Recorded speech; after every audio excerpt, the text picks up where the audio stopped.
That's right. Greetings, fellow armchair Imagineers. Tiki here. And Blue Dragon 5. What is the meaning of life? Well, folks, we're going to try to answer that question tonight in our Soul Spoilercast. That's right. So, Dragon, let's talk about them streaming wars, buddy. Disney Plus put out Soul. HBO Max put out Wonder Woman 84. Dragon, I don't know your thoughts about Wonder Woman quite yet. I have thoughts about Wonder Woman. Oh, do I have thoughts about Wonder Woman? Suffice to say, Dragon, I think, by all intents and purposes, D Plus got the point in this round because I think Soul is a pretty fantastic movie. Now, that being said, Dragon, I'm going to kind of tease this.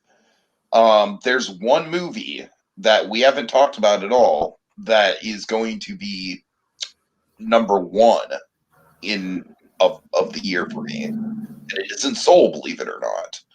We'll get there. Towards the end of the year list. But I will say this is right up there with the best of them. I don't want to go as far as to say this is the best Pixar ever because I need time to digest it.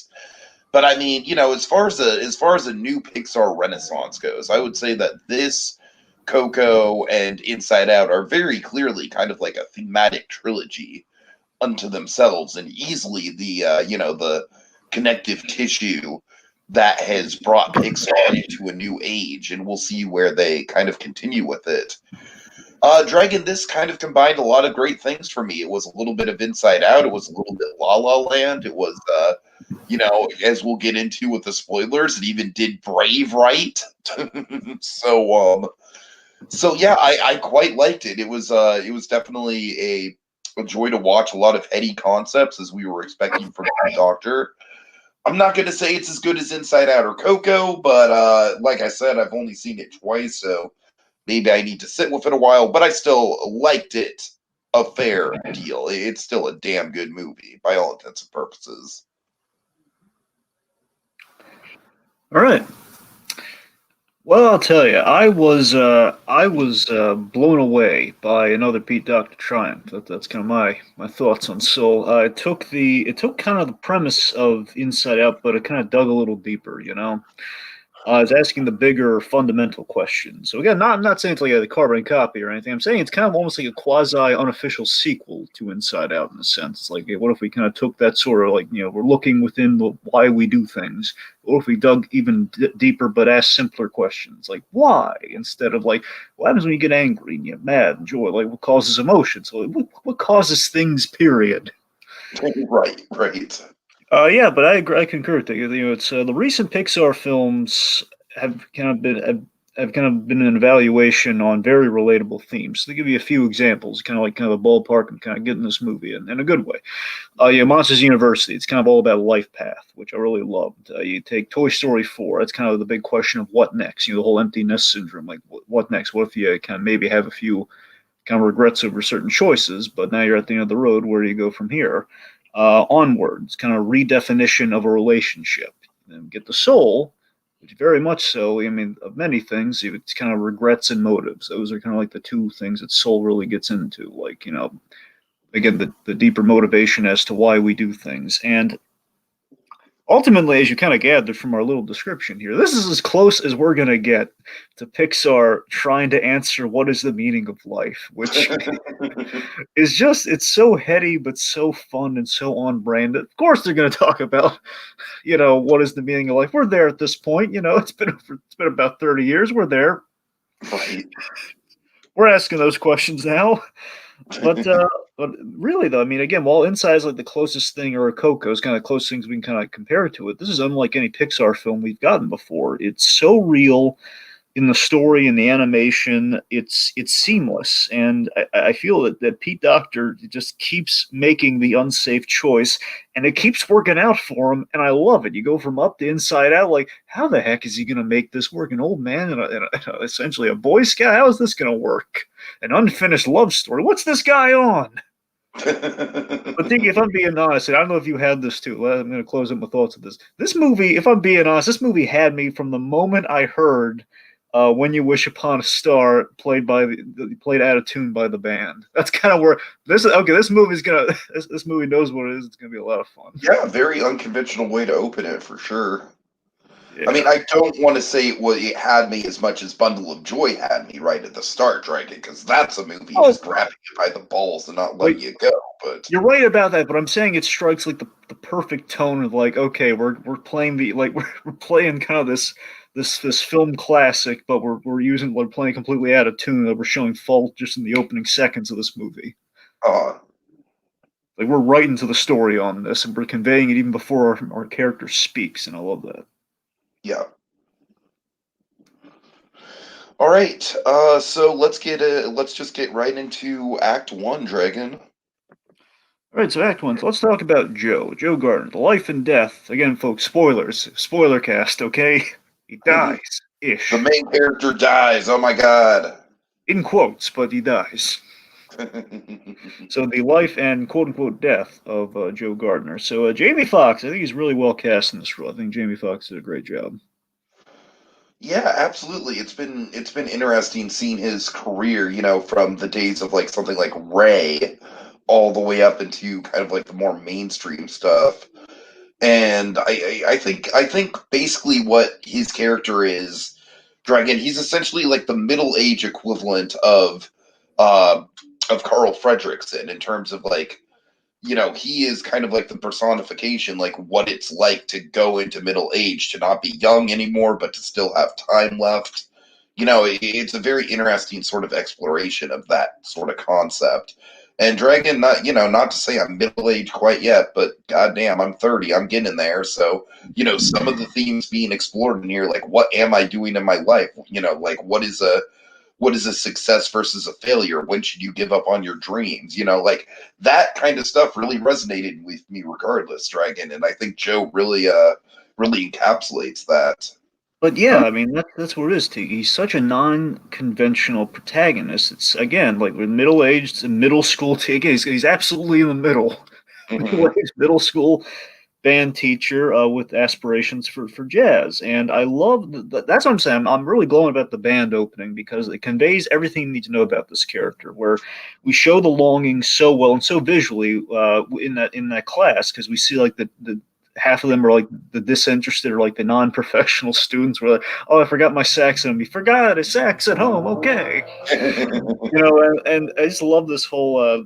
I was so drawn in the moment we had this reveal of okay, hey, you got full time now. You got the pension, the whole 9 yards. Basically, you're full time. You're part of the whole. Basically, you're a fixture here now, buddy boy.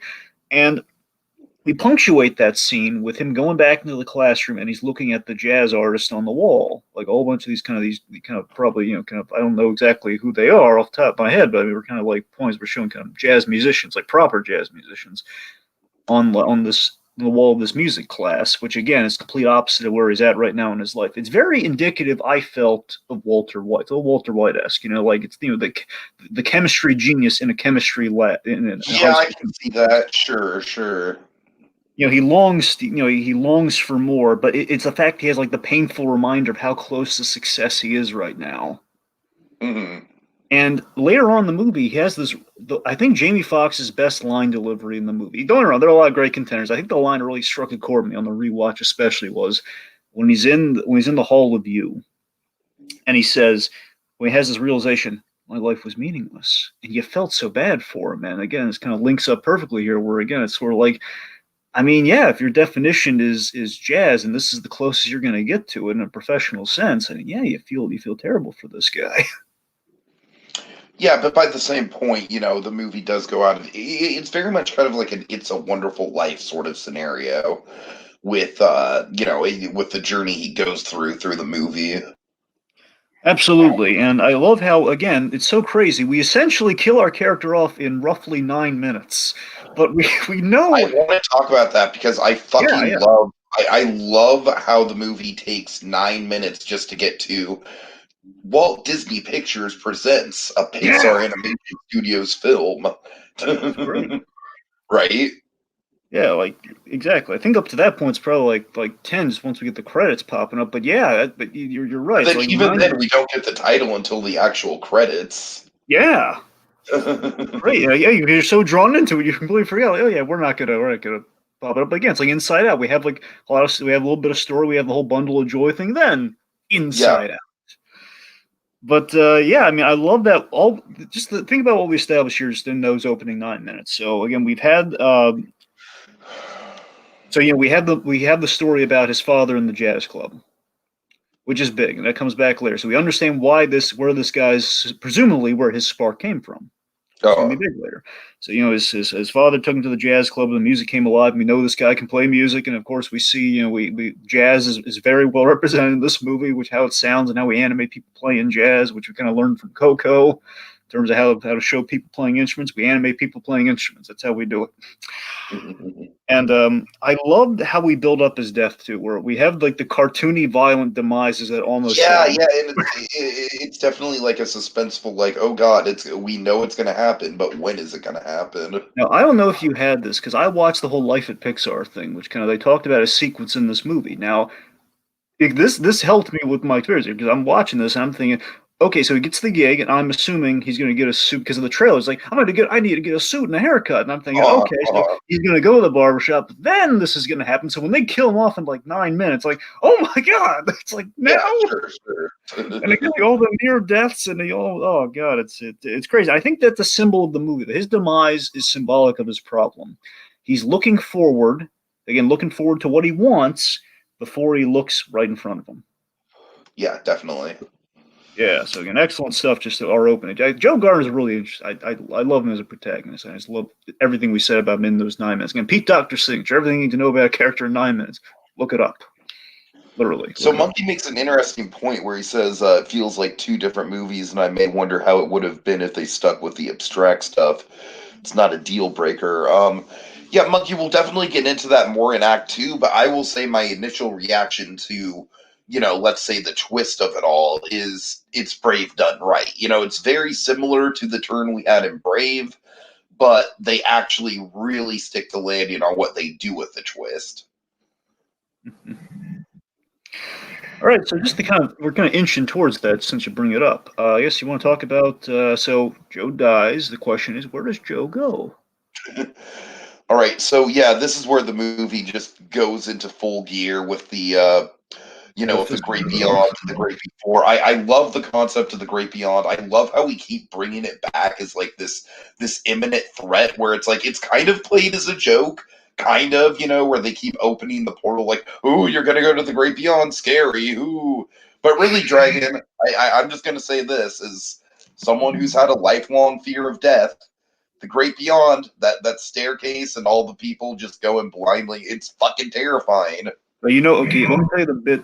I think the most genius stroke the movie had. Okay, so let's just talk about the Great Beyond because I just want to pick. I want to make it. Okay, so the Great Beyond, the scope one. It's okay. So Pixar tackling death, and I don't mean just we already did that with Coco. I'm aware of this, but I'm saying like tackling. Okay, no. Coco was the afterlife. This is right. Yes. death. You're right. Okay, so we've seen the after. We've already done a whole movie essentially about the afterlife, or at least the world of the afterlife, however you want to look at that. So this is like okay, the process, like kind of like the waiting in line portion. But seriously, so the scope, like okay, death, and it's like the instant scope, and it looks so kind of wondrous and beautiful, and I just love how it's consistent with all these near-death and out-of-body experience stories that you hear. Where okay, you're going to like, don't go towards the light. Well, we see the giant light, and it is quite beautiful and spectacle. And you, the audience, are like, oh my god, look at that, it's beautiful. Until this is what I love. This is my favorite part here. Until from Joe's perspective, as us, the audience, are experiencing this. Okay, those guys, he brought bumps into a couple other prospective people, like, oh, Joe, I'm 106 years old. I've been waiting for this. Like, oh, that's a nice lady. She's going off. And they all float up. They lose their little bodies, and they become little heads, and they're all float up. And then as Joe's run away, he looks back, he's like, I wonder what this is going to look like. And you hear like little zip, zip, zip. They get zipped, like, they zap like they're bugs in a bug zapper. And that is terrifying. Oh, my God. I was freaking out. Run, Joe! Run!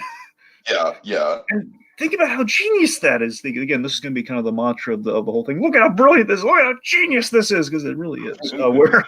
Where it's brilliant that we don't know what happens, and the fact that we don't give any definitive answers as something really good might happen to those guys. They might have ended up in kind of a more of a Coco existence for all we know. They might end up, in kind of the upstairs or the downstairs for all we know. We don't know what happens to them, and I love that we don't take a stance there. Like, we don't risk offending anybody here. We don't take any religious stances in this movie. It's just about, okay, well, there's a processing stage, and there is a big white light, and there's kind of, like, we have souls.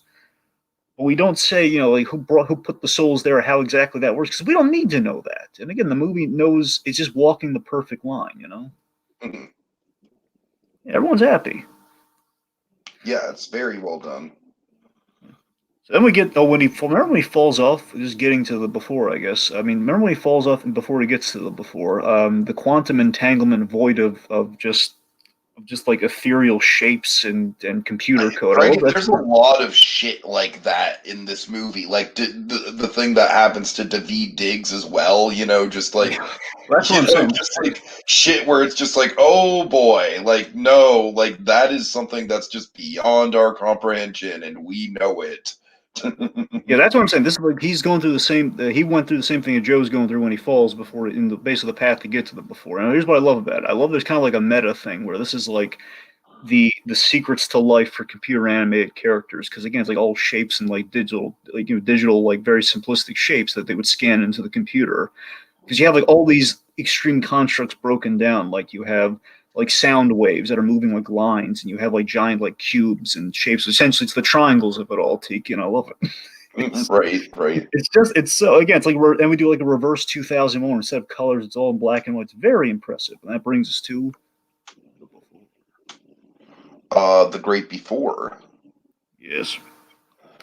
All right, so so first of all, we should probably introduce the main side characters here, right?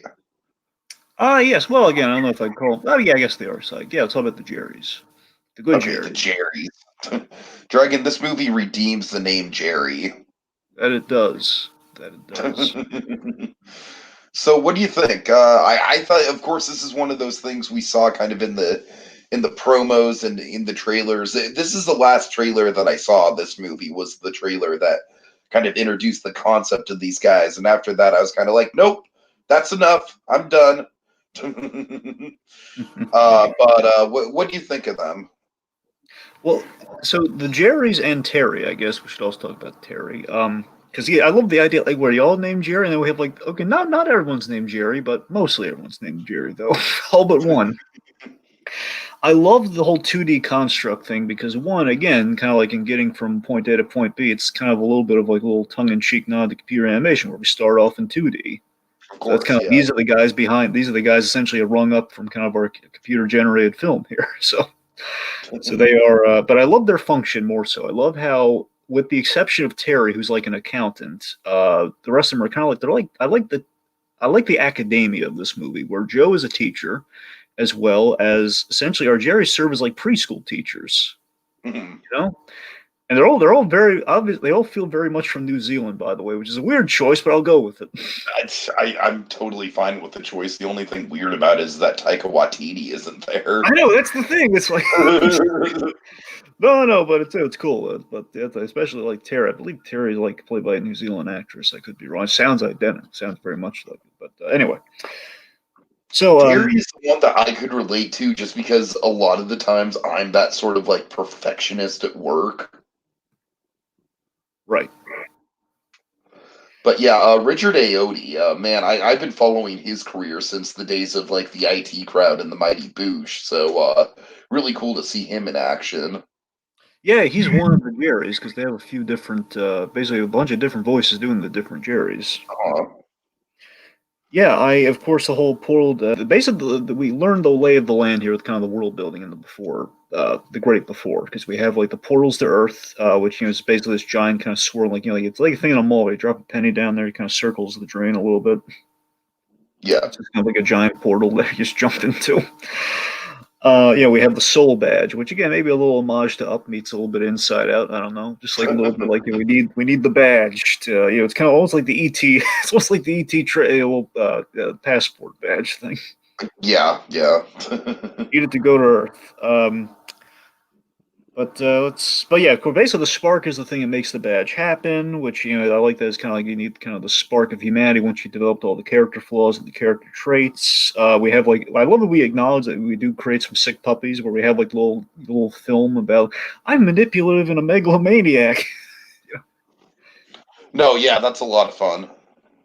Again, a lot of great. Basically, remember like the heady jokes we kind of glimpsed a little. We had great heady jokes in Inside Out, but like the whole like oh well, I've mixed up these facts and opinions. Who's gonna know? Like Well, it's kind of like the thing about Inside Out is that I feel like it's less sort of it's a little bit more on the nose, like, oh, there's the train of thought and abstract thought, you know what I mean? yeah. Whereas this like really digs into those concepts. Exactly, because again, abstract thought is kind of what our Jerry's are, but we've gone a little. Again, we're keeping it a little bit more ethereal. Right. Of course, like the idea we can't feel and taste when we're in kind of this kind of soul. The souls can't feel or taste anything because again, they don't have bodies. Can't do that. You need no sensory, no touch, no body. Mm. Um, let's see. Okay, we should talk about. Should we talk about the zone? Just kind of because we're on the world building. Yeah, absolutely. This is one of my favorite parts of the world building for sure. Dragon, are you surprised that my favorite character in the movie is probably Moonbeam? Uh, no, it's Moonwind, Tiggy. Oh, Moonwind. Okay, I'm sorry. I'm sorry. Okay, well, two Uh, things.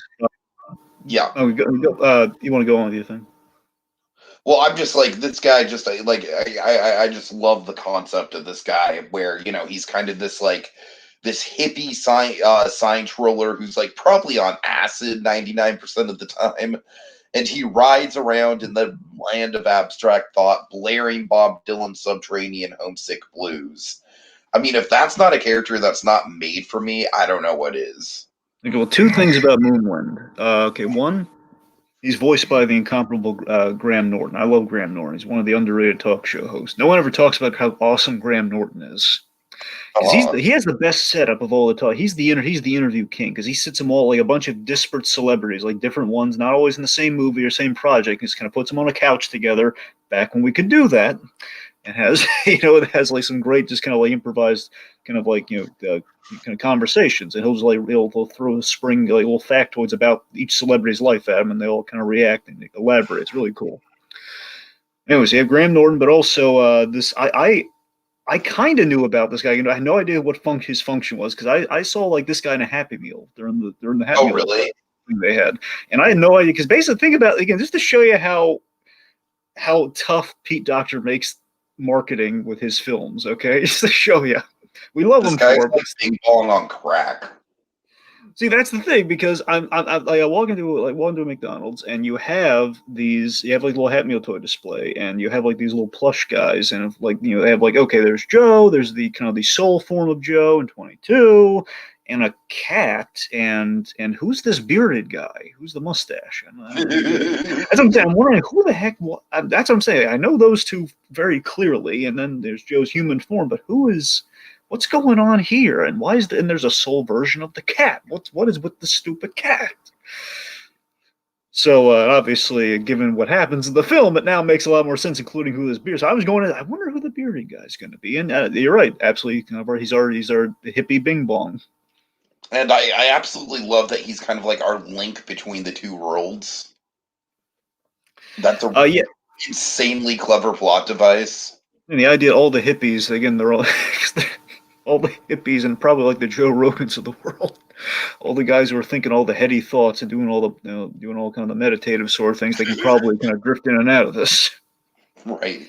Speaking of which, I think the one that as Claude says, Claude's bringing it up here. Claude says that basketball joke involved in the zone, though, and that's a really great gag. Where basically 22 just to mess with these guys. She'll throw like kind of like snowballs of the sand at them, and it'll snap people out of the zone, and they'll be completely on guard. Like what? Because again, they're in the zone. They know exactly what they're doing until they're distracted. And they realize, oh wait a minute, line or like the basketball player misses the basket when he's just about to make it. I just love that we're explaining kind of little kind of quantum strings of failure in the universe here. It's just like someone just messed around. That's why you failed. That's why you kind of got distracted. That's why you screwed up the big shot or the big game or something. It's really funny. So also we have like set pieces like the Hall of Everything and the Hall of You, which is like the light flashing before your eyes. Again, the really clever, the great world. I This was movie's got surprised we great. got to that stuff so early on in the movie. I know. That's what I'm I was saying. This thing is. expecting to get to that stuff in the third act. Also, I remember you were trepidatious of this going into it. What do you think of the soul forms now that you've seen the movie?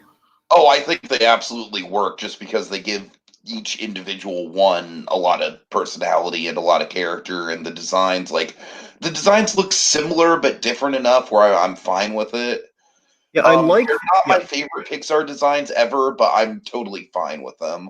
I like that there's like enough character in there because again, the idea is Joe being an exception here. I mean, just a little bit is Uh-huh. that predominantly everyone is a soul that is forming. So the people that basically the ones who passed on are on their way to the great beyond. Those guys, we have a characteristic of the life that they did have. Their soul had definition. Where you look at 22, 22 doesn't really have a lot of definition because she hasn't lived a life yet. She hasn't developed features or Well, anything. let's get into 22 because Yes, 22 was one of the biggest surprises for me. I think this is a character that's impossible to market.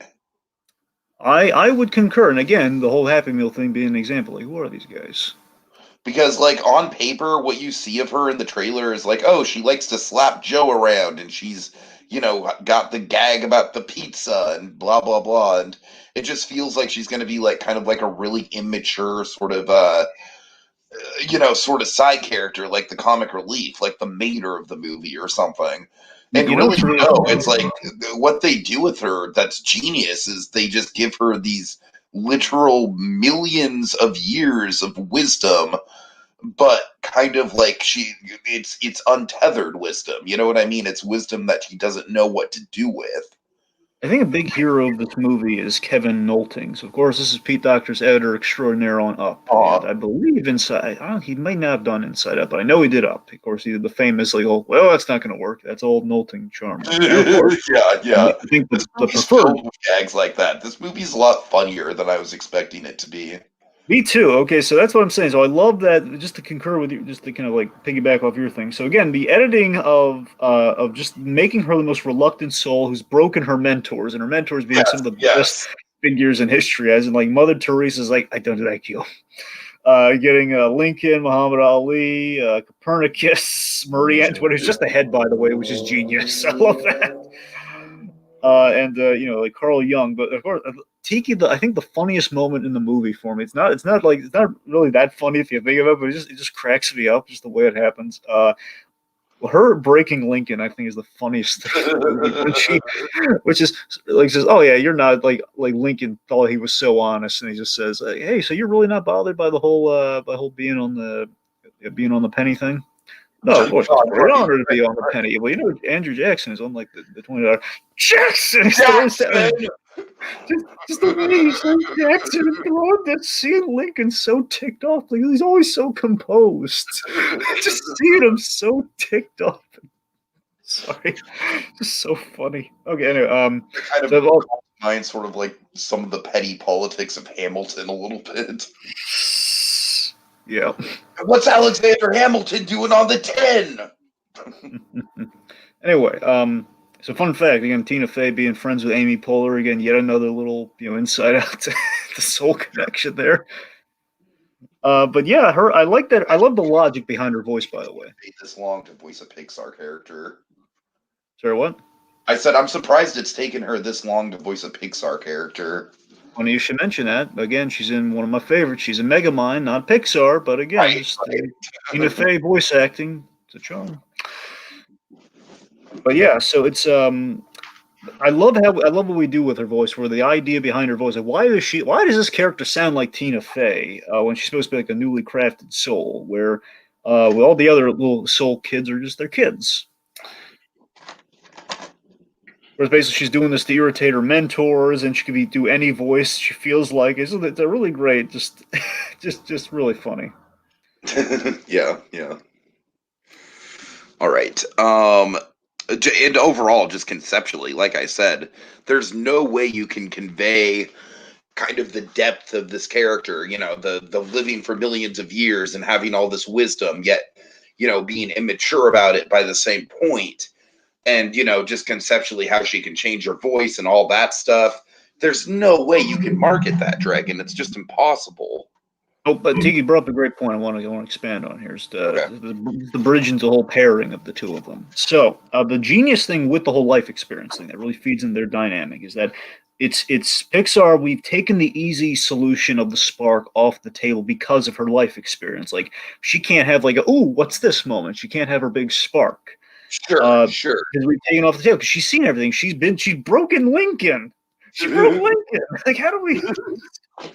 And Mother Teresa. She was the first one.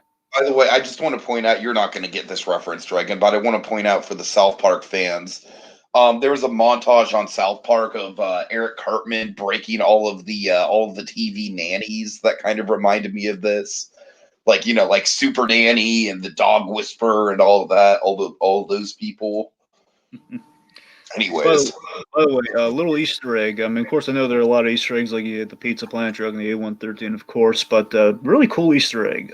When you go into 22's lair, like when she goes inside the box before they go into like the zone, there's the wall is full of the little "Hello, my name is" little stickers all over the wall, and there are all these names. Idea they're kind of really great kind of people who are on the wall there, including just three that kind of stuck out. Joe Ranft, of course, the wonderful Joe Ranft is no longer around. That's a loving tribute. I really touched me on all that. Jack Kirby's on there, of course. The great Jack Kirby. The idea being, she broke all these people. She broke poor Joe Ranft along the way. He was a man. The idea she's taking. See, here's the thing. See, all the name tags on there are like from her broken mentors because you see Muhammad Ali on there, and he was and like Joe Grant, the great Dumbo, and we got both Joes on there, man, and. So the idea is she's broken all these anyway. So of course she's broken all this because of her cynical views. So the idea is we've given Joe, who's already having trouble inspiring his students, the ultimate student who cannot be inspired. So that's his challenge for the movie. We have the nonchalant. You have the nonchalant character versus like someone who's absolutely riding on being able to inspire, who hasn't been able to do this yet. Yeah, definitely. It's the perfect pair for Joe's arc here. She does. She. Dare we say a perfect Pixar duo? Yes, one could say yes. She needs to want, and he needs to become a student of life. Ultimately, that's kind of where their arcs end up here. She needs to learn to want something. He needs to learn to be a student and kind of like just take life as it comes. That's ultimately what his arc amounts to. And they make their little deal. Like again, what we think, okay, it's going to be pretty simple. He helps her, gets the pass. He's out of there. She doesn't have to live. Which I think the audience, the smart guys in the audience, know. Okay, it's not going to go down that easy. I'm sure. Yeah, it's a Pixar movie. They like to reach beyond. In this case, the great beyond. All right, so some shenanigans ensue. Is there? God, remind me exactly how this goes down, Dragon. How the body switch goes down. Okay, so your buddy, Mr. Moonwind, right? He helps him out because we have this again. I when I was watching the first time, I didn't know it was Graham Norton. Now I'm seeing like, oh my god, it's Graham Norton! It's awesome. I just love the whole Joe. Are you dead? Graham Norton's always asking those questions in such a fun way on his show. It's like anyway. So he's trying to help Joe out by they basically do the whole meditative thing where because Joe is not dead yet, but he's on life support, as in it's not looking good for him. He's kind of in the monkey status. Exactly. I mean, if he's on his way to the great beyond, I think the odds are he's not going to make it. Mm-hmm. So basically, he's never done this before, so it was already a risk. But the idea is, okay, I'm going to do the thing I did for the hedge fund manager who we just kind of brought back. Again, the idea he helps lost souls. So the point is, the people who are still alive, but they're still a little lost right now because of life. The idea is they're not living their full. Insanely clever real building idea. And and that idea being again because they're not truly living their lives, they're kind of in between life and death, which is really fascinating. Not technically dead, but again, they're inching towards very Infinity Train-esque, Dragon. Very Infinity Train-esque. Yes, now I didn't think of. Yes, you're right. It is Infinity Train-esque. Oh my god! But anyways, the point that he's trying to help Joe out by putting him back in his body. Joe jumps the gun, and as he jumps, he knocks 22 with him. That brings us into Act 2. So, right, this is the second Pixar movie with a body switch in the second act. Yep. I gotta say, Dragon, when it first happened, for the first like 10 minutes or so, I was like, oh man, are they really doing this? I mean, Tiki, I just feel I was completely shocked and stupid. Then I checked the runtime because we can do that now, given how this was released. Like, oh, I can check the runtime. Oh my Right. god, this is I was just shocked. Like, we're not. This feels like we're getting into the third act or something. My god, like no, oh, this is we're going here now. I going to a movie about. I'm going into this pulling for I'm going as pulling for Joe. Okay, I'm pulling for Joe. Like, okay, this is going to be about will Joe live or die? That's what I'm thinking of going in this movie. That's going to be the big choice. Me, okay, is he going to end up living or dying, or his picks are going to really go the extra mile in that regard? Or like, I did not expect body switch comedy, and I'm amazed it worked as well as it did because I was initially, oh god, it's a body switch. They're doing body switch. Because I never. I'm sure all the Pixar fans, their minds instantly went to Brave, right, Dragon? Yeah, I mean, here's the thing, Brave, but then I caught. Now we can catch ourselves because another thing that came out this year Onward. They made us care about legs. They can do it. They can Ah, do it. that's true. That's true. That's a fair And to be point. fair, Brave with the whole bear body switch thing, again, still that part of the movie did work, though. It was a different movie, but it worked. Hmm. All right. So I just think that once we get the one part of the movie that I did find a little bit as uncomfortable was like Joe running around in the hospital gown and naked on the street. I was like, okay, this is a little too much Joe right here. Well, here's the thing. I mean, obviously, I was hoping not to look here, but I'm pretty sure he's wearing like the old heart-shaped boxer shorts or something. I think. I don't think it's as bad as that. But you're right. I mean, it's a little uncomfortable. Why can't he put on pants? But again, obviously, it makes sense. She's not going to put on pants. She's no pants work yet. I do like the animation of like someone who's just gotten into a full-grown human body getting used to the eccentricities of it.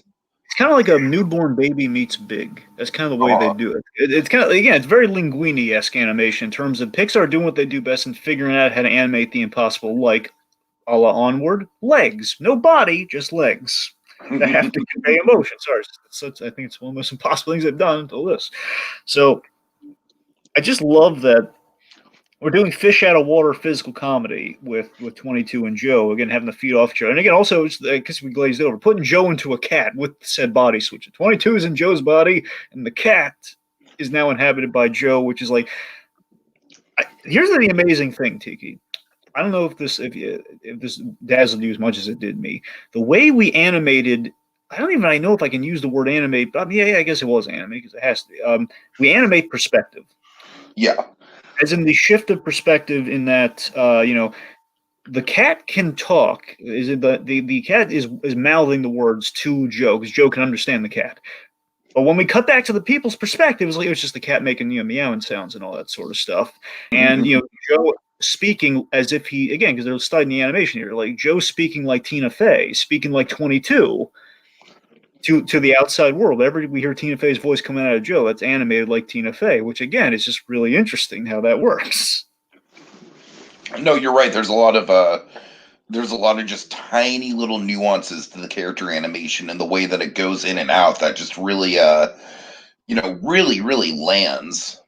And one of the great things that comes from the nuance is the way we do our setting. Because TK, I don't want to just say this is the first time we've ever been in New York in a Pixar film. It truly might be. I want to say that, but I'm afraid I'm going to be missing something. Because we've modeled things a little bit like New York, but I don't Honestly, think Dragon, I think the closest we've come is probably The Incredibles, just for the big city of it all. that's what I'm saying. I think that might be that's probably it. But that's thing we've modeled like that and potentially Monsters Inc. But I'm not sure. Mhm. In terms of modeling something after, anyway, regardless. First time we've been like legit New York City. And not only that, because people have seen New York before. New York gets the go-to city. It's cool. Don't get me wrong. New York will never cease to be interesting. Architecturally, it's divine. But I love that because of this perspective shift, thanks to that, in the animation, we've made New York this entirely new locale you've never seen from this perspective before, with 22 just kind of like a newborn, just kind of out in the world, surrounded by crowds. It's like sensory overload of the highest order in like the busiest city ever to a person who doesn't know what this is like. Dragon, I will say that out of the two movies that came out on Christmas, this one does the fish out of water thing way better than the other one. Right. Just a little jab. Just a little jab. A little Yeah. tease. Well, little petty jab. Okay, so but yeah, it's also this whole the body switch. By the way, just before we move on, it's also kind of like an early matchstick moment, which also threw me for a loop. Like, oh my god, we're doing the matchstick moment this early. This is my initial thought before I realized, okay, this is actually a big part of our story. It's not like a little, oh, this is going to happen on the way of thing. But no, this is a huge obstacle we got to confront now. Uh-huh. And because I'm thinking, how the heck are we gonna fix this, man? I mean, I don't think there's a do-over in this. Like we put the souls in the body. So thankfully, we got Moonwind kind of set up for later, but that brings us to kind of some other stuff in Act 2. That brings us to kind of the big two things Joe has to get done before the big gig: suit and a haircut. Yeah, so the barbershop scene is just dragging the word I can use to describe it is special. It's just special, man. It's my favorite scene in the movie, no joke. Oh, I think it's everyone's favorite scene in the movie. I mean, I feel like that's pretty much just objective fact. I mean, it's just like, just the way that we show the culture. I've seen some people critique this movie of like, oh, great, we put the white woman in the black man's body and all that. And folks, look, I can see that. I genuinely can see how that would be problematic if they didn't do it as well as this, where I mean, we are living black culture in this scene. Like, we are just absolutely marinating in it. So, a couple things, because again, this scene was rich with so much. We got to break it down here. So, the barbershop, especially in what we're doing here, is a cultural touchstone in the black community. I think we represent that so perfectly here, in that it's basically the barbershop in the black community. It's like a melting pot, and we kind of glimpse this a little bit like Luke Cage. Luke Cage, of course, the barbershop was Switzerland. That's essentially what we have going on. Yeah, this definitely got me some Luke Cage vibes, Dragon, for sure. And again, it's very accurate in that regard here, but it's even more. It's like, it's a little less like there's no Luke Cage walking around. But again, it's like we don't have like as specifically Switzerland, but it's more so like a melting pot, like a Switzerland. So you have people from all walks of life with all different experiences, like in this space, and I thought that was really interesting. And again, it's like the perfect place for Joe to learn the lesson of the scene here, which is that life isn't just your purpose. Absolutely. And of course, here's Teague. I don't think I've ever told you this, but it's going to sound silly, but I've always wanted to see Pixar do a short film set in a barbershop. I could see it. Yeah. Because hair is so difficult to animate, and I thought, wouldn't that be an interesting character if you had like a barber as your character for like a short or something? And I'm not saying given that how well the scene was done, I don't think we necessarily need that. I'd be open to it, but it maybe opens the door, maybe it doesn't. Regardless, this scene, especially the barber in the scene, he's just so interesting. Donnell Rollins plays Des. Donnell Rollins, he did that pilot with Kevin Smith. I think I showed you once. The one that was kind of clerks in the dispensary. Yeah, right.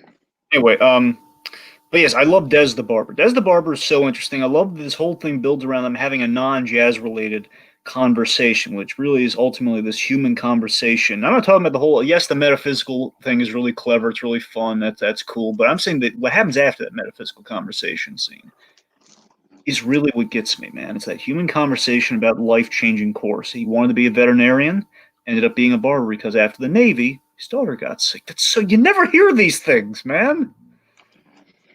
Yeah, that was really touching for sure. And I love that we see Joe. I love that in this scene we put Joe, who's in a cat right now. We put him in the passenger seat. Listen, if your cat doesn't calm down, you're going to have to put him outside, which Joe does not want. So Joe has to be reactionary in this scene. And we just see his reactions where it's like, it's the first time we've had a non-jazz related conversation. Joe's kind of like, oh, man, he's right. We never really did have a non-jazz related conversation. Why didn't I ever ask him this sort of thing before? It's great. Yeah. And Pete Docter's signature is inching the moral kind of a little bit in these little scenes, these naturalistic kind of scenes. We're naturally getting to the end, kind of the end point, because the lesson of the film seems to be when joy becomes obsession. And your guy said this: when joy becomes obsession, we disconnect from life. And that's such an adult, awesome moral, don't you think? I love how his is Tetris. I'm like, oh, if this wasn't already my guy already, then it totally is now. But I love that we slip it in there and we're kind of building to it once we get to the third act. Mm-hmm. it's a beautiful little scene, which also transitions us in the next scene here. Where okay, because he keeps talking about the whole Dorothea Williams thing, word gets around in a black barbershop, especially in New York, which eventually leads to his mother, which leads to a confrontation. Maybe we should talk about Yeah, now this is great because I love how it's animated from the perspective of Joe's saying these things to 22 to say to his mother, and then we slowly transition into just the conversation is so free flowing that it's just Joe talking. I know. I'm so I'm in not love doing with a great that. job of explaining it, but you know what I mean. That transition is beautiful. I lost my mind to that camera pan, Tiki. It was Uh, just like because the voice legitimizes the moment. Because again, we've had a lot of fun with the voice, and again, we're importantly, even if just without the fun, this is the comedy of it all. It's more so we need to see events from 22's perspective, and that she learns, but also we've seen Joe's reaction via the cat. But this is a really important scene for Joe. Therefore, we need to shift the voice at this very key time, which again, we're playing with perspective so well in the animation within all this. I'm just geeking out about it. But another thing to mention in this scene, I want to talk about Joe's mom for a second because his mom, I don't know if it's supposed to be pronounced Libby or not because I don't know if it's Libba or Libby. Point being, Felicia Rashad does a great job as Joe's mom. And I love the profession that she has. She's a tailor. mhm. I love the tailor because I could be entirely reading into this, so forgive me, folks. Is that it's like she works. Her work is suits. She works with her hands, but like Joe works with his hands, but she works with her hands in a practical, stable kind of job, and that people will always need suits, especially in New York. People will always need suits. So she'll never have to worry. She'll never have to be the starving artist. But again, she has her own form of artistry. Joe does not, and that's where the conflict comes in. Kind of reminded me of the shoemaking in Coke. Yeah, it's a good pull. Yeah, I think about it. Just, but yeah, I love how the mother, it's a very tense scene, but then by the end of it, it's just like not a question. It's like, okay, let's do it. We're getting you to that show. This is yet another movie where we don't necessarily have antagonists. We have people with different objectives. Where we have I'd say if anything, Harry's the antagonist. Carrie's just doing her job. Yes, but she's also just, she's the one who actively causes the conflict in the third act. I guess maybe I should rephrase. You're right. So not a villain, but an antagonist, sure. Uh, In that regard, and also the mother here to an extent. Where again, I love that in the beginning, she points out, "Hey, you're a middle-aged man." Essentially, the whole the fears about him. She's elated with him as the middle school, officially a middle school music teacher. She thinks, again, I love that we gave our character's actually in decent shape at the start of this thing. Again, his soul, not so much, but again, his life it's stable for him, right. and he's not truly happy. And this whole, she's making an excellent point. She says you got to pursue your dream with a safety net. Your father had me. I had the Taylor thing. He pursued his music career. You're not going to have that forever. And it's just that beautiful moment where he comes through and he throws her criticism of him earlier in the movie about the whole middle age thing back at her, saying what his deep fear is that I don't want my life to have amounted to nothing. Because again, if I died today, which he essentially did, but he didn't tell her that part, he died today. I just love that, and he gets the ultimate thumbs up from Poppy, or like the whole "proud of your boy" moment here with Dad's suit. He gets Dad's suit. Yeah, great stuff. I love the significance of it too, because all the marketing has him in that suit. But I love knowing how he gets to that suit now. That's really cool. Okay, so what's our big third act? What's a big kind of end of Act Two conflict here with the Battle of the Bad? Yeah, basically we get sent back into the whatever you call it, the abstract realms or whatever. I'm sorry, it's not really that defined. Oh, we should also make poor Paul. Eat pigs by Paul in the barbershop. I love they made nice with him too. And then then we traumatize him. We give him some lollipops, and then we traumatize him. We show him like the border between life and death. Like, hey, it's okay. I won't see you for a while. I'll just stay away from that food. It's terrifying. But yes, we get pulled back. Basically, we get pulled back into the Great Before after we get through all the scary kind of realm and everything. We get Right. back to the Great Before, and we got a problem. Yeah, and this is where, of course, the inevitable kind of like liar revealed stuff comes into play, but it's not really liar revealed because, they had a deal right from the get-go. It's more just like Joe kind of like failing to communicate his point more than anything else. It's more an existential debate than it is like a liar reveal because Joe is making sense here. Joe makes sense, but he doesn't know it. He doesn't know something in this scene. That's the difference. He doesn't know about the end beat of this scene yet. Uh-huh. See, he's debating that, hey, you got the okay to go, which is what I want here. Joe did the impossible. He made the most unwilling soul want to live, which is get her spark, find her spark. But Joe is arguing she felt that spark and she got inspired because she was in my body because my body because my body likes music, therefore she kind of liked music and all that sort of stuff. And I just love the whole idea that she could taste and feel and kind of be enamored with things because of his body. So he is absolutely right, but again, not he didn't. That's not her comprehension though. Her mind took in these things. So that's on 22. So that's the thing. It's like there's an equal argument on both sides, which is fascinating. Yeah, it's a really, really interesting conflict. Like I said, it's like a liar revealed without actually doing the liar revealed tropes at all. It's more so just kind of like a misunderstanding that's a realistic misunderstanding and kind of like an issue of communication more than anything else. Yeah, I important symbol. One of the most important little things in the movie on the rewatch to me was Connie. Remember Connie, little Oh, yeah, band yeah, girl. So Connie, that was all 22 reaching Connie because she's just, absolutely. and so that's the thing. No matter, even though Joe has a point, ultimately 22 made that happen with Connie. Therefore, 20. I would argue that's 22 spark ultimately the Connie scene, and that's really what it is. That's again that's something 22 did on her own with no assistance from Joe. Literally, we left Joe in the other room during that scene, so that's really it's. And you feel horrible for 22 who just chalks it up to another failed mentor that she got so close to tasting. She actually got inspired, like, oh no, it's my fault. And she just tossed the badge at him, and it's like Mother Teresa all over again, just yelling at me. So Joe kind of cheats the system. He returns, and yeah, that's seemingly again. It's kind of our match. It's we because of that earlier big twist with the cat. I don't know when the matchstick moment is necessarily in this movie because it could be there, could be here. I think it's the next scene though, which brings us to Act 3. Yeah, okay, so we get a lot of great jazz moments in Act 3, Dragon. And it was just gorgeously animated. Again, I know it's just like, but it's like water is what Pixar does good animation. But seriously, the way they've animated music is just after Coco is they're immaculate, especially shifting their instruments because we're not doing not doing the guitar stuff like we did in Coco this go around. We're doing piano and horns and everything. It's really it's and my favorite detail was Tiki watching it the first time. Mm. The sweat. You can see the players sweating and the way the lighting's working on them in those jazz scenes and at Sure. the half note clubs. It's again they got all the details, man.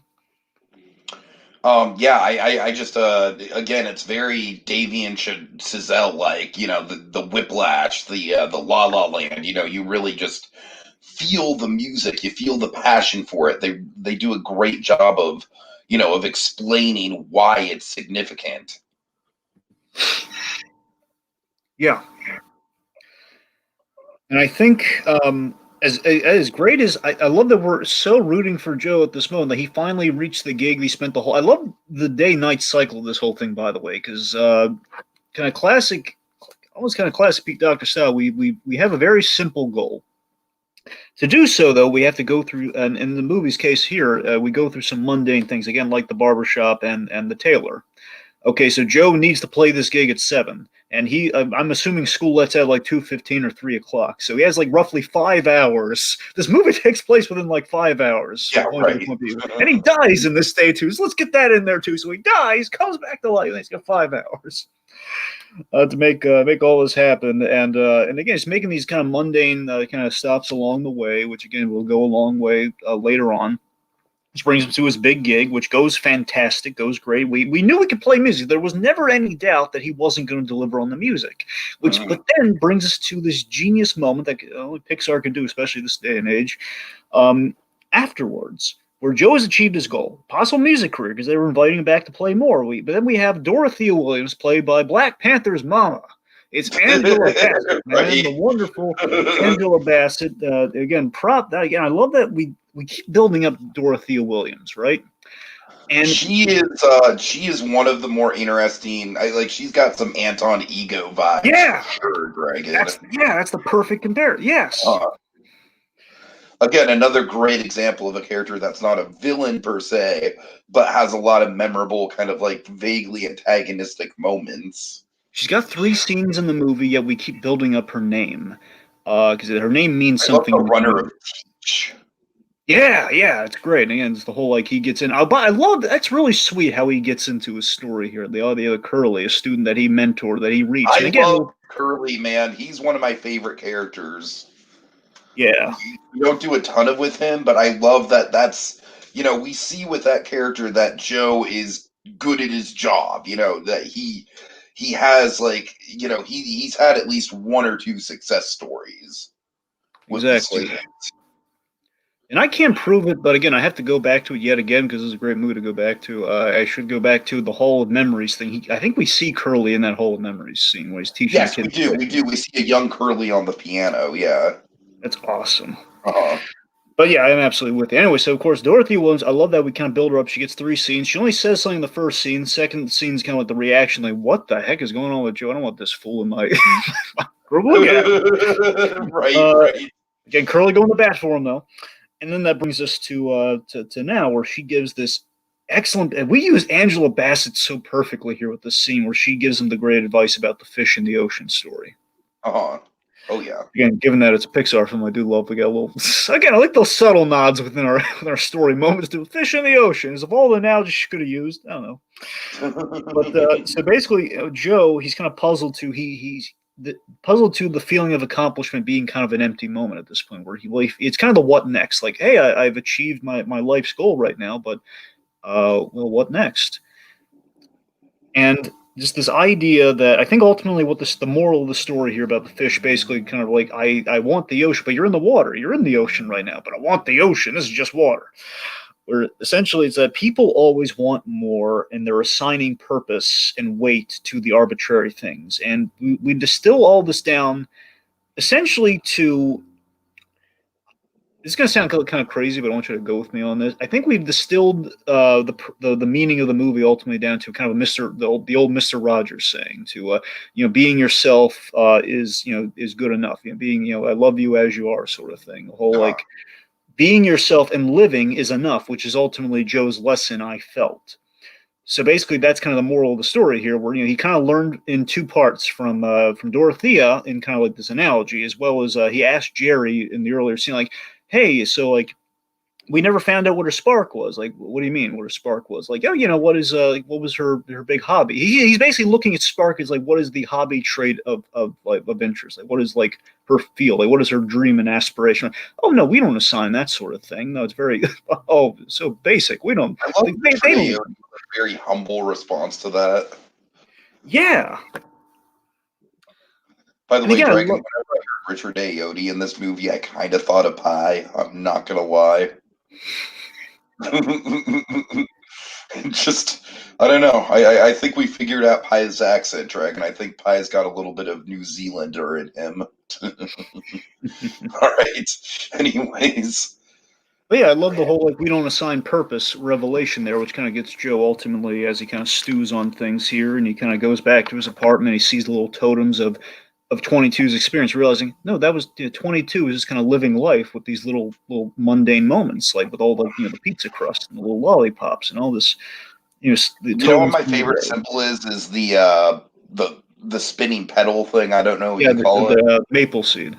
Yeah. I love that little detail. I feel like that symbol. It's like a better version of the Forrest Gump feather dragon. Well, sure, it doesn't have to go as far though, but yeah, I hear you. I'm But yeah, and of course, I think just what also saying in brings terms of like summing up the movie's themes in one image. And what brings it home visually, and basically that thing kicks it off perfectly. But I love Nolting's editing of these moments, along with Joe's life, and basically Joe. We visually communicate Joe's realizing, his purpose is just living his life and just kind of having these moments where we see him like with his mother and father growing up, and I thought it was so kind of basically we made it's really powerful. You know, we made the mundane special, which is ultimately kind of like, I think, a theme within a lot of peak doctors, where you look it up in this, it's very much sort of like we're making the mundane small moments really count. Oh yeah. You know, the adventure within life itself. So again, it's like you gotta remember, getting to this point in what Pete Docter's doing with these films, you have to get kind of tracking him, kind of like getting the light bulbs along the way with the Pixar movies, which I think is why we're citing so much along this journey. I don't know. Mm-hmm. Speaking of journeys, so Tiki, we gotta save a lost soul, man. We gotta talk about it. We gotta save 22. All right, and this is a sequence in the film. I'm not. Make no mistake, Dragon. This isn't a knock. This isn't a knock. All right, but it is very Infinity Train-esque. Oh yeah, you're right. It is very train-esque. Right, right. Like I don't know. And again, you know what it is. Also, it's kind of like Ralph Breaks the Internet done better. Oh my god, you're right. Oh, you're right. I didn't think about that. I'm so wrapped up. Whereas, You're right. you know, if Ralph Breaks the Internet, that's very heavy hand. Like, I like the twist to Ralph Breaks the Internet more than most people do, honestly. But the symbolism is very heavy handed. It's like, oh, do you get it? The villain is himself. Ooh, do you get it? Whereas this, it's like, no, the obstacle is like doubts and insecurities manifested in this creepy ass way that we already touched on throughout the movie. You know, I don't know how people are going to feel about this comparison, but I got to tell you, with this whole kind of like the way we save 22 and we see her become a lost soul, I think there's a subtext. I could be just completely missing the mark with my kind of comparison there. I think there's a subtext to people being on the brink and in a really bad place. Yeah, You know yeah. what I mean? Where, you know, basically the idea is that, you know, she has obsessed over her faults and her failures, which has made her lost. And again, it's kind of the whole obsession warning that we had from Moonwind earlier on. And I think that's such a positive message, you know, that's not spelled out. You know, we're not putting no giant cue cards or anything. We're just kind of letting it kind of sink in, where, you know, after Joe puts his life at risk to save 22, literally he's putting his life at risk, because again, if he gives her the badge, he's Kaputski. You know, he goes into the zone. A really clever way how we made that happen, by the way, because yeah, we've established this whole like kind of ethereal middle ground with the zone, so he could get there. We don't spell everything out, like how exactly that's going to work, because again, like, is the implication that Joe's going to die if he gives her that he's going to drop dead in his apartment? As I think that's the implication, which is really scary, but it makes sense because he's on borrowed time if it is the case. Because, well, I mean, he wasn't supposed to survive that earlier fall, so yeah, kind of makes sense. Claude, to answer your question, I have not watched Burrow yet, but we're planning on doing a standalone podcast on some of the Pixar shorts that have been released recently, including Burrow. So look for that soon. Yes. Let's see. Basically, ultimately, so Joe is kind of spelling. Joe essentially he delivers the point to 22 that a spark isn't a box that you check like the last merit badge. Essentially, it's not it's not how we physicalize it. It's wanting to live, which I think is a really good idea. And again, the symbolism, if I'm to dig a little deeper here, is that deep down, we all need we need simple reminders at our darkest moments, at our darkest, most distracted moments, to kind of clear the sand, so to speak. We just need a reminder. Forget all this stuff that's swirling around in the old noggin. Just, you want to live. Deep down, you want to live. And again, for some potential prevention type stuff, I think that's kind of big. Oh. Yeah, I mean, I think at the end of the day, what I took out of it was more kind of like a message of, you have to sort of look to the smaller things in life. You know, it's not all about the big picture. It's about the smaller details, the little in-between moments. That's really what counts. But you know what, Dragon? I like that this, you know, for a movie as heady and high concept as this, I like the fact that there's no black and white, like this is the moral, that it's more of like an abstract painting. You can walk away with different thematic ideas from it. And again, this movie knows going into it, it does not have all the answers. Because again, it's like the old, it's like the old idea, take Superman 4, for example. Okay, it's like you don't give Superman a problem that he can fix, but he can't fix. We're going to talk about Superman 4 soon. I'm sorry. Yes, you just can't let it just anyway. Oh, I'm chomping at the bits, Dragon. I'm chomping at the bits. Okay, the point I'm trying to make here is that if we give a character a problem that just again, if we can solve a problem that we can't solve in the real world, it's been an issue here. And again, this is kind of like the in certain sense what we're tackling with this film here. Like these are things we do not. I'll give you a better example. I'm sorry that the Superman 4 thing might be like it's like being a lawyer. Okay, lawyers never ask. They're not supposed to ask questions they don't know the answers to. Otherwise, it's going to blow up in their face. Pixar took on that task, and I think again they've kept things vague, and you live in the vagaries. You live in just kind of like allowing it to be up to interpretation like that, and it's a slam dunk the way it kind of is turned out here, which. I mean, that's the thing. Ultimately, in this scene here, 22 is like the biggest monster because she has such a historic she's such a historic lost cause. I mean, she ticked off Lincoln for Christ's sake. And I just love that it boils down to this lovely, tender scene of Joe teaching and mentoring a student. Mhm. You know, it's and like say, oh, hey, I'll come with you as far as I can go. I know I'm not going to be able to go That all the was way. that was the moment. Let's talk about that. That was the moment, the descent towards Earth, Dragon. That was the tears moment for me. It's pretty powerful. You know, That was when the tears came. It didn't come any earlier or later in the movie for me, but in that moment they were flowing. but you know, it's the reason why is probably it's because he's accepting his fate. You know, he's accepting like remember, Absolutely. Yeah. it's the line right before that where it says, I've already lived." Essentially, he's saying, "I've already lived my life." You know, Mhm. I had my time. I love that. Ultimately, all he wanted to do was just play this gig, and then he could die happy. It's what he said throughout the movie. He Sure, played the sure. gig. Now he can die happy. Makes sense. Also, we would be absolutely remiss to not mention Reznor and Atticus Ross, Dragon. I think they kind of steal the movie in a way because we're so used to Michael Giacchino, and Giacchino's great. But what I think Reznor and Ross do, and of course they are the usual boys that Fincher works with. You know, they did one of my all-time favorite soundtracks, which is the score for The Social Network. And I feel like there's a very similar quality between this and The Social Network, where it's kind of like an industrial meets sort of like a childlike innocence. You know what I mean? Yeah. Like there's definitely some elements of techno and EDM in here, along with just very classical symphonic music, and some of it feels very Tomorrowland esque. Also, they had John Baptiste in there too, doing some of the jazz stuff. So they had like a third guy, kind of with that. I don't know if he was just doing like just the performances as Joe. I'm not sure. Uh-huh. I think that's what his role was. But it's a little vague because I believe you're. I don't know where the break is. There's so much music in this movie. It's kind of hard to establish where the breakdown is. I am pretty sure, if I were to guess, I would say that Atticus Ross and Trent Reznor did all the background music, and maybe another guy did all the diegetic jazz. That's what I think it is. I think Uh-huh. anyway. But yeah, you're right though. I mean, again, the score in these moments again, just they're very again It's a really very, good very unique Pixar score, I think. and a very unique movie in total. So yeah. Uh, So Joe, he is rewarded for his sacrifice here. all right.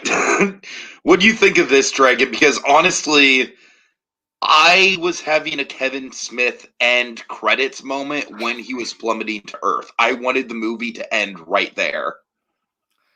I did not have that, but you know what I did have kind of akin to that though? I was really impressed that we didn't do like we kind of did the whole like Boo for Monsters Inc. thing where we didn't see Boo because we didn't need to. Mhm. And in this case, 22, it's just the reason Joe is kind of rewarded for his act here and his mentorship and achieving the impossible by helping the most unhelpable soul is that he also helps someone that he's never going to see again. The idea is like 22, we don't know exactly how the thing works with 22 because again, we don't have all the answers, so we're circumventing that in a really cool way. But I love that idea that 22 is an unseen soul that she's probably going to be born or reborn in some body. I don't know how that works, but the point being she's going somewhere. And we're not going to have like a hackneyed, oh, there's 22. Joe's going to walking Right, past right. her. Because that just adds to like the sacrifice too. Like this is someone he was no allegiance to, really. It's a passing soul in the breeze, essentially. He just he helped another person in the most fundamental ways possible in saving their soul at the cost of his own. And it was just a great call that we don't see her. That was kind of like a credits akin thing. And we do kind of, I think we end it just at the right moment once we establish that. I think we keep it vague enough to have like the end point be as well placed as it is. Yes. Joe. I think that first of all, I will say that the thing that saves I will say the literal last minute, like, oh, by the way, you get to live. That's a literal last minute move, Dragon. You got to admit. Yeah, and again, it was not a guarantee he was going to make it out of this movie because we literally No. almost killed him a bunch of times. But I think the thing that saves it is just the final Terry gag. The Terry gag, I thought the Terry solution was okay. So I love the Lincoln Hey, Terry, gag, but look over there, Terry. What? Oh, no, never mind. Oh, okay. were you saying something? I just like the little the other thing too. I love the little moves the abacus, moves like the little bead on the on the thing, and I just love that solution. Like that and the Lincoln thing are the funniest gags in the movie. It's just because I mean they all. I could not see Soul getting a sequel or a series if I'm being completely honest. I mean, I think because I don't want to see more of the characters, just because I feel like they wrapped it up so good. It's like, and we'll talk about the ambiguous ending, Dragon, right now, but I think the best part about the ending is that we don't get a concrete resolution on, is he going to stay a teacher? Is he going to go for the gigs? I love that they leave that open-ended. And if we explore that in a sequel, I feel like, yeah, it's one of those things that I don't want the answer to that question. You know what I mean? I don't want to know if he keeps on being a teacher or if he goes for the gigs. I legitimately don't want to know. Well, Tiki, I absolutely agree, but I think what Claude might be implying, I could be wrong here. I think what he's implying is that maybe we just like have different people as different souls, like a different character other than Joe. Like maybe I don't know. I'm not saying each episode. I don't know. Maybe I mean, sure, I could see something with the Jerrys, yeah. Like Infinity Train style. I mean, like having a different person going through a soul related thing. I don't know. I'm just as far as Joe and 22 story goes, though, you made a great point. That's over, yeah. Yeah, you made a great point about why it would not be beneficial to have Joe and 22 meet again. And like I said, I think probably the strongest element of the ending is the ambiguity in what Joe actually decides to do. So yeah, I don't really think this is a project. This is kind of like it's like Up, where it's like if we get shorts with the Jerrys, that's fine. Just like we're getting Doug shorts. But, we're not necessarily continuing the actual storyline.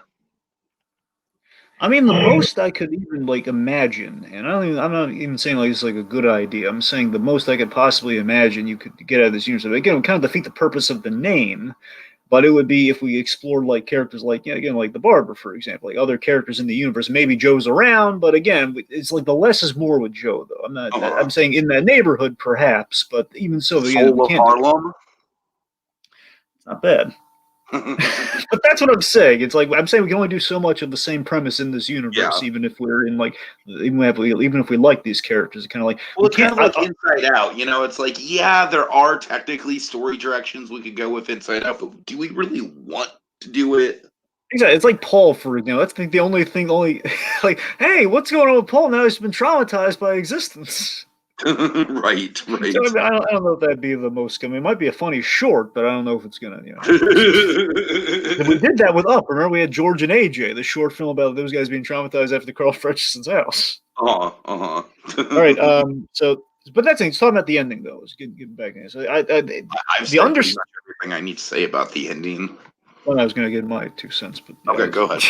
No, I think the understated ending of Joe stepping outside, kind of living every minute of life versus like being in the service of his obsession is again, it's just the right ending, and it's an interesting call.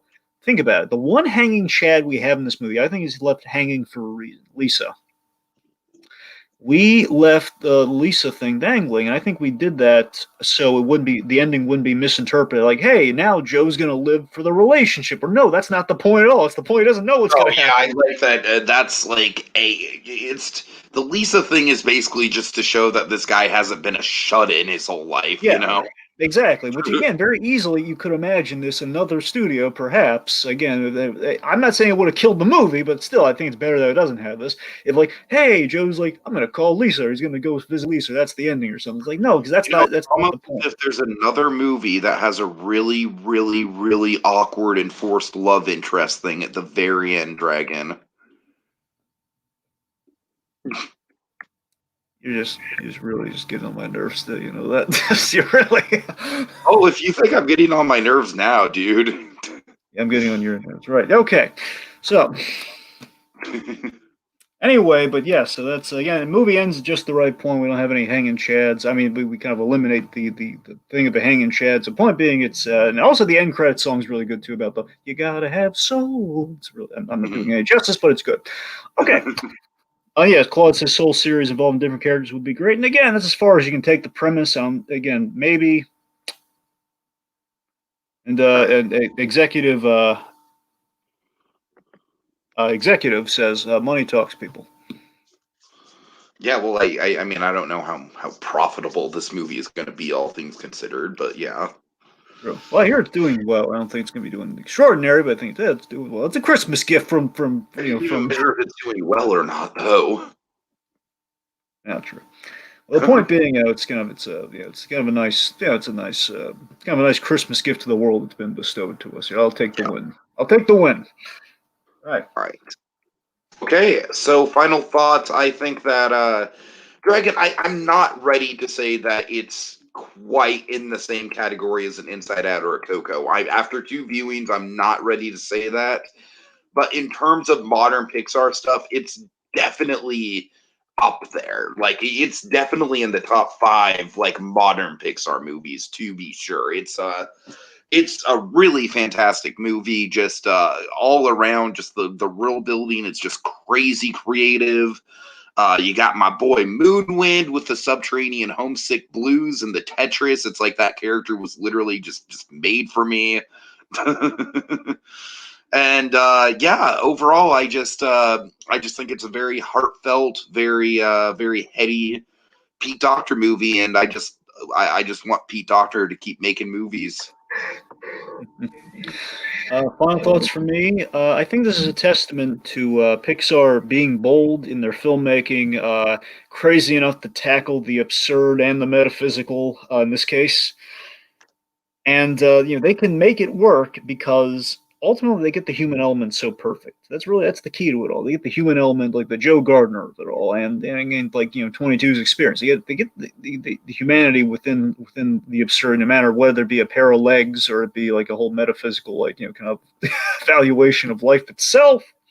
They can make it work. I think something else we should highlight before the end. I want to highlight before the end here is that the co-director Kent Powers, I think he really made the jazz, no pun, well, a little pun intended, sing in a sense. He made the jazz sing in making the world authentic to the jazz-centered movie, for a jazz-centered movie.